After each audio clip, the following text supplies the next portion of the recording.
લોકસભાના ઉમેદવારોની ભાજપે શરૂ કરી પસંદગી પ્રક્રિયા. રાજકોટ માટે મયંક નાયક, કાનાજી ઠાકોર, માલતીબેન મહેશ્વરી નિરીક્ષક. મોહન કુંડારિયાનું કહેવું છે કે પાર્ટી જે પણ નિર્ણય કરશે તે શિરોમાન્ય રહેશે. રાજકોટ બેઠક 5 લાખથી વધુની લીડથી જીતીશું.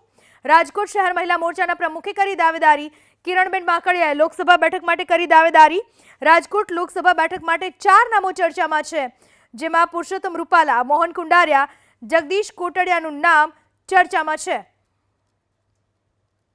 લોકશાહી છે, લોકશાહીમાં કોઈ પણને પોતાની દાવેદારી કરવાનો અધિકાર છે. ભારતીય જનતા પાર્ટી મુક્ત બને કોઈ પણને પોતાને દાવેદારી કરવાનો અધિકાર આપે છે.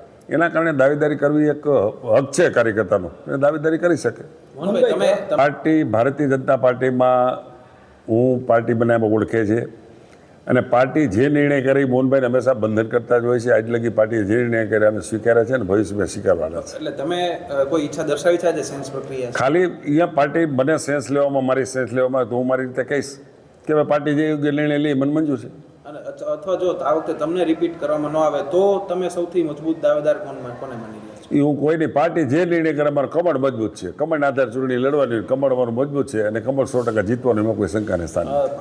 અત્યારે મેં પોતે જ દાવેદારી કરેલી છે, કેમ કે હું પણ પાર્ટીમાં 20 વર્ષથી કામ કરું છું.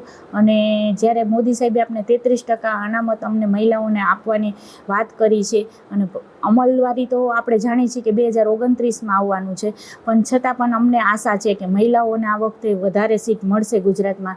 તો રાજકોટ એવી સેફ સીટ છે કે જ્યાં મહિલા આરામથી લડી શકે અને એના માટે કંઈ બીજો પ્રોબ્લેમ ન આવે. અને રાજકોટની વસ્તી પણ એવી સરસ સેફ છે કે ત્યાં મહિલાઓને કંઈ બીજો પ્રોબ્લેમ નથી આવતો. તો રાજકોટની વસ્તીમાં અમને આશા છે કે કદાચ મહિલાને મળી શકે.